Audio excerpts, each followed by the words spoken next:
Me and Gary must feel like that. Everyone watching him, are we? He's not even watching. Yeah, he's watching.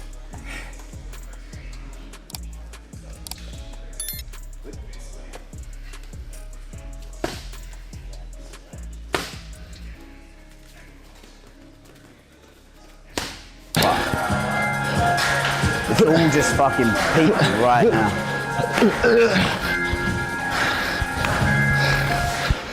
Time, guys. All right, you got 1 minute. If you're tired pushing the pace, imagine how tired he is taking damage.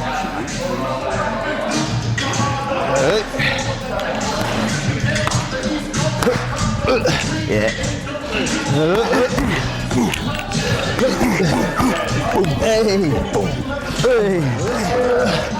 Oh, that's a beautiful.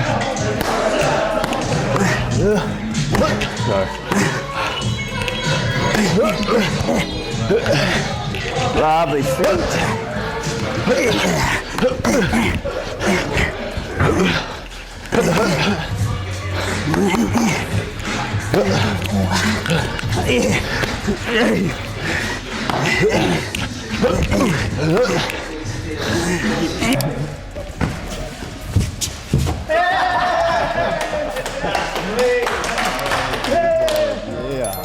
Work, boys.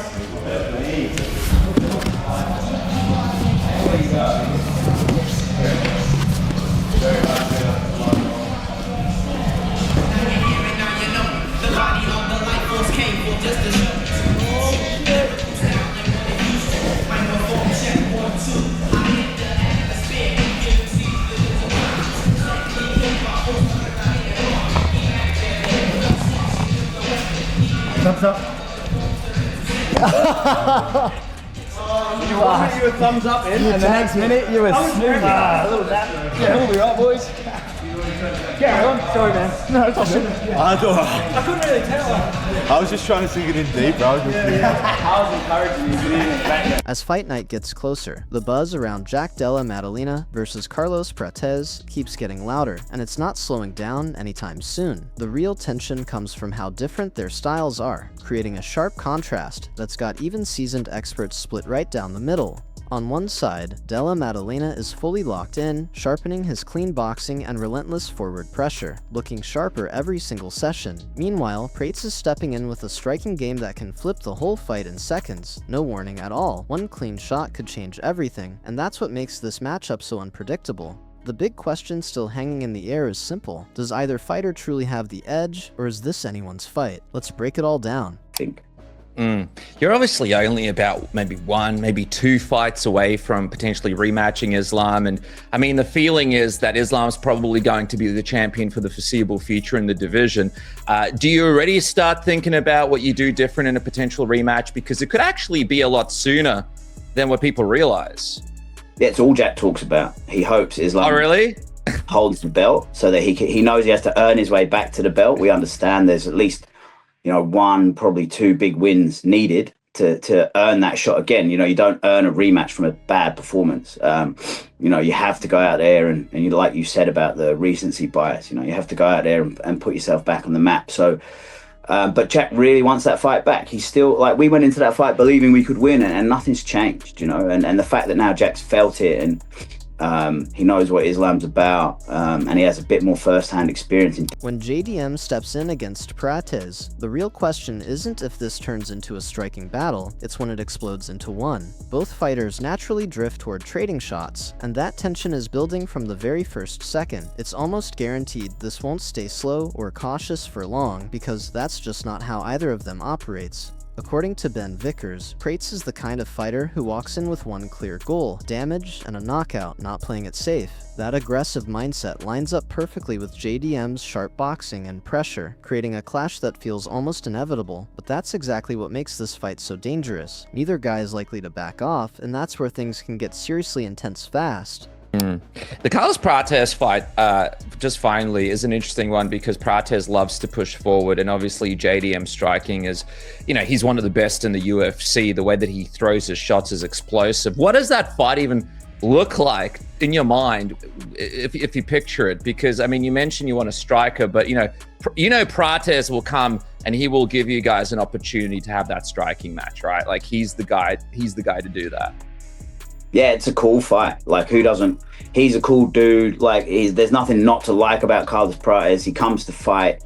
He comes to knock people out. He's not looking for decisions. He's not looking for boring fights. He's a really exciting, interesting guy.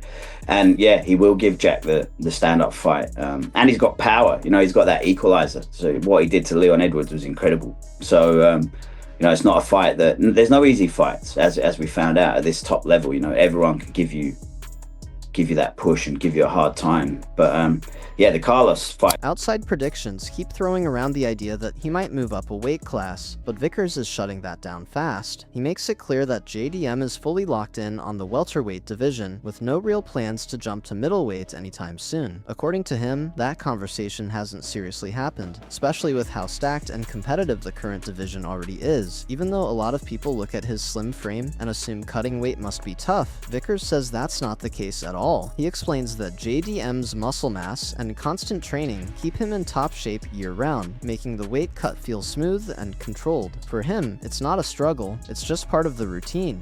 A lot of people, I saw some people in the comment sections being like, would he move up in weight? Because I know JDM spoke down the track, once he defends his belt a few times, maybe having a crack at a division up. Would you guys ever think about potentially moving up divisions after this loss? Or was it always, all right, we're going to go back to welterweight before we even think about moving up to middleweight? Jack and I have never discussed fighting at middleweight ever in a serious conversation. So yeah, there's lots of work to be done at welterweight. There's lots of interesting fights and he can make the weight easily. So wow, really? Because he looks so cut up. It looks like he doesn't have an ounce of fat on him, right? So people just think it's a tough cut, but it's not a bad cut for Jack to. I think when you carry muscle, like you have a lot of water, so it's easy to take the water out. Jack's very lean, but he's very muscly and he's in shape all year round. So he's always a couple of weeks away from being able to make weight. And I think that's as a pro, there's going to be opportunities that come your way. That same mindset shows up in how Vickers and JDM talk about the recent setback, and they don't hide from it at all. They admit it hit hard in the beginning, and getting back into the gym the right way took real time and focus. After such a long unbeaten streak, that first loss in years felt like a shock to the system, especially for someone who had built a reputation of dominance over nearly a decade. But instead of letting it break them, Vickers puts everything into perspective and keeps it real. He points out the pride in the full journey from early struggles all the way to becoming a world champion, which makes the loss easier to process. There's definitely disappointment, no doubt about that, but there's also acceptance and a clear mission to improve, because in MMA, no fighter stays untouchable forever. Yeah, it's been tough. We had to sort of get back to the gym. Now, my kids have never known Jack to lose a fight. So that's how long it's been. It was a 10-year run, 18 fights. And I think for us, it was about getting back to appreciating what we actually achieved last year in winning the world title, and Jack going on this 10-year run to go from being an 0-2 fighter to the champion of the world.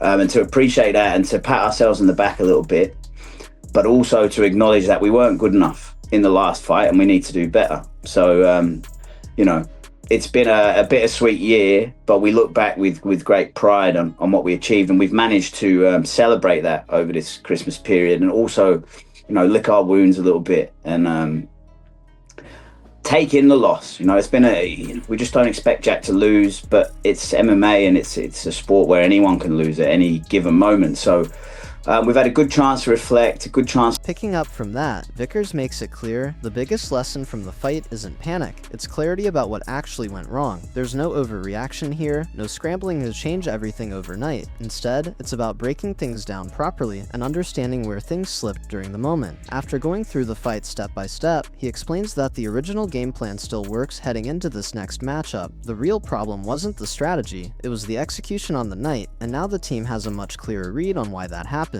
Rather than tearing everything apart, they're sticking to the same core approach, just tightening up the details with small, sharp adjustments. In his eyes, everything JDM built before that loss came from consistency and discipline, and that doesn't just disappear. So the mission now is simple: refine, sharpen, and execute better, not rebuild from scratch as he heads into the fight with Carlos. Happened.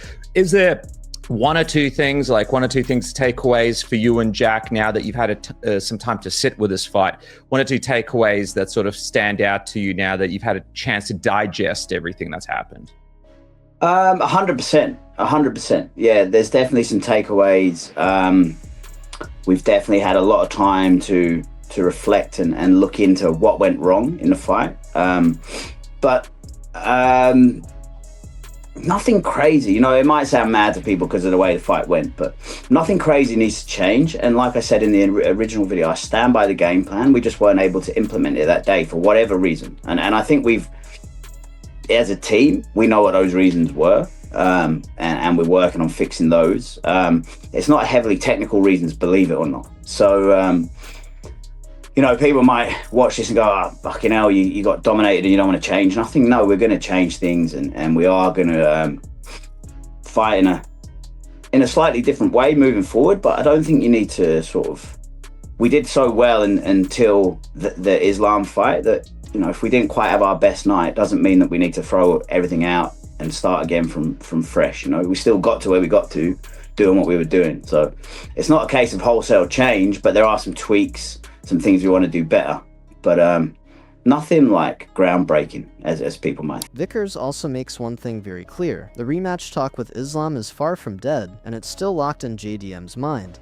Even if the road back looks long, that goal hasn't faded for a second. He explains that they both understand a title shot isn't coming right away, and it's going to take 1 or 2 big wins to earn it back the right way, especially after a clear loss. In his view, there are no shortcuts here. You have to rebuild momentum and prove yourself all over again on the biggest stage. But what stands out is that the belief hasn't cracked at all. They walked into that fight confident they could win, and that same confidence is still there, just sharper now, with real experience against that level of opponent. Now, with that first-hand knowledge, the mission is simple but intense. Climb back up step by step and earn that rematch the hard way, and that's exactly why he's stepping into the cage with Carlos, knowing every moment counts from here on out.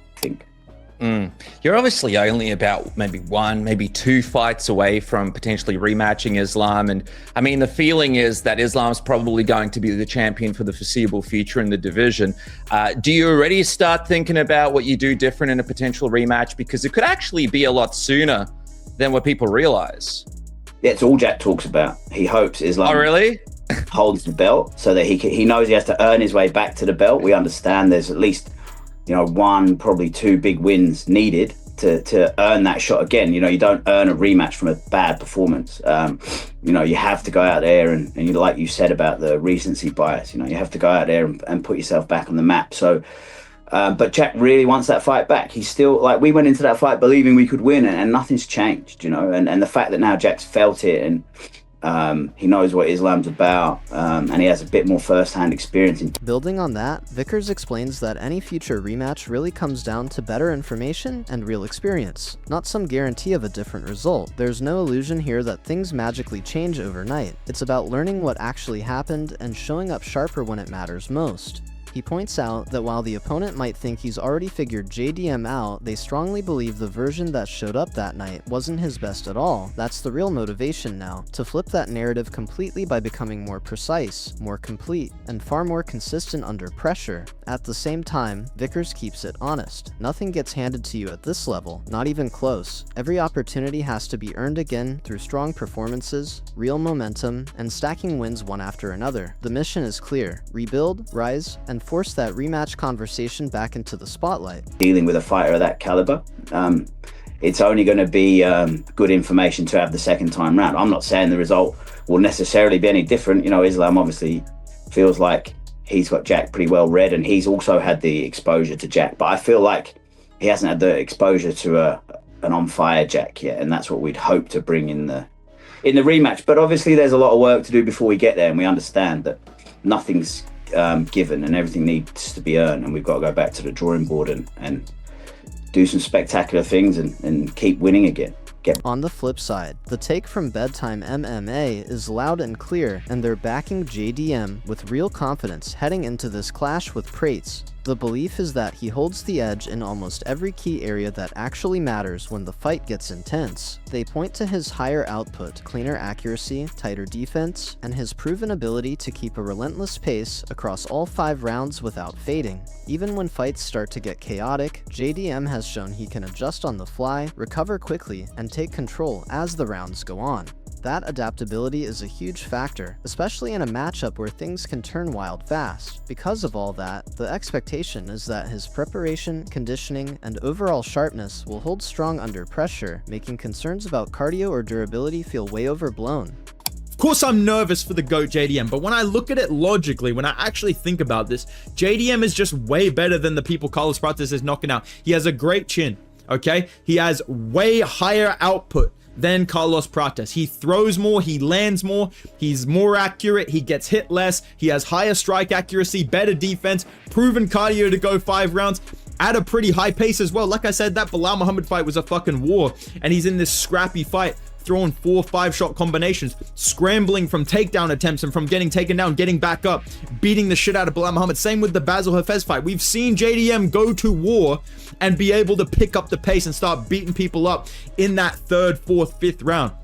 So I don't worry for his cardio at all, which may slow him down and maybe set him up to get chinned if he's not, sharp. He's sharp. He's ready to fucking scrap. You can see the shape that JDM is always in when he comes into these fights. I think that that's not going to be a problem. Adding to that, he argues the confidence in JDM's durability isn't just hype, it's based on what he's actually shown inside the UFC cage. This isn't some made-up narrative. He points out there's barely any real evidence of JDM getting seriously rocked or put in danger during exchanges, which says a lot about his composure under fire. A big part of that comes from his defensive awareness and how he rolls with shots, taking the sting off punches and staying in control even when the pressure builds. While plenty of fighters who've never been knocked out still show cracks at times, he believes JDM has avoided those shaky moments at the highest level. Add in his smooth stance switches and sharp distance control, and the view is clear. He's just too precise and too responsible defensively to be getting caught clean on a regular basis. Whatsoever. And honestly, another reason why I don't see him getting chinned is like, when have we ever seen JDM get rocked in the UFC? I know that there's this narrative of like Prates has knocked out these people that have never been knocked out before, but they've been fucking wobbled badly multiple times. All of those guys. JDM has not been wobbled in the UFC. I can remember maybe one head kick he got dropped with on the regional scene. That's it. Right? Islam landed some nice calf kicks against him. Those will be there for Prates when JDM fights Southpaw. Okay, but JDM has the ability to switch stances very well, defensively and offensively. We can see when he fights, when he throws in combination, he can kind of step through in a different stance and changes his game completely. Same on the back foot. He'll land something, boom, switching, and he's moving out. I just think JDM's going to be too sharp. I think he's going to be too hard to hit clean. If he does get tagged, he usually rolls with the shots as well.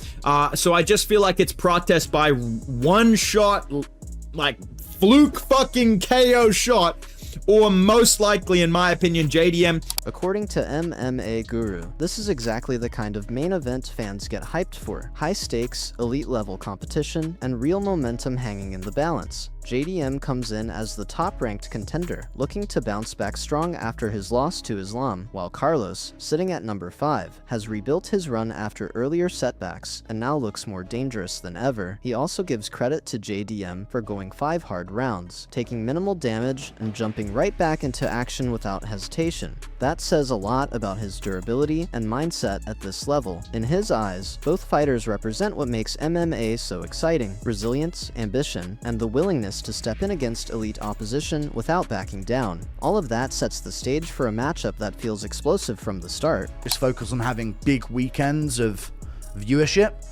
But this is what I'm talking about. This is a strong fight night main event. Number 1 in the world, JDM. Number 5 in the world, Carlos Prates. I respect to JDM, even though he's the one who lost the Makhachev fight. I know he took 0 damage over 5 rounds. He's the one who's stepping back in there first. That's the fighters that we love, man. We're seeing this with Chimaev right now, where we're still waiting for him to do something. I wouldn't be surprised if Duplessis is back in there before him. He probably will be. And we see this with Carlos Prates as well, When you consider that he lost to Ian Gary and then Ian Gary... So who actually comes out on top in this matchup? Is it JDM with his sharp boxing, relentless pace, and tight defensive discipline? Or does Prates bring that forward pressure and fight-ending power that steals the show in a flash? This is the kind of fight where everything can change in a single moment, and every round is going to matter from the first second to the last bell. One clean shot, one mistake, and the whole fight flips. That's what makes this so intense and unpredictable. Both guys have clear paths to victory, and it's going to come down to who executes better under pressure when it really counts. Drop your prediction in the comments and say who you've got winning. Make sure to subscribe for more breakdowns, analysis, and all the latest updates from the MMA world.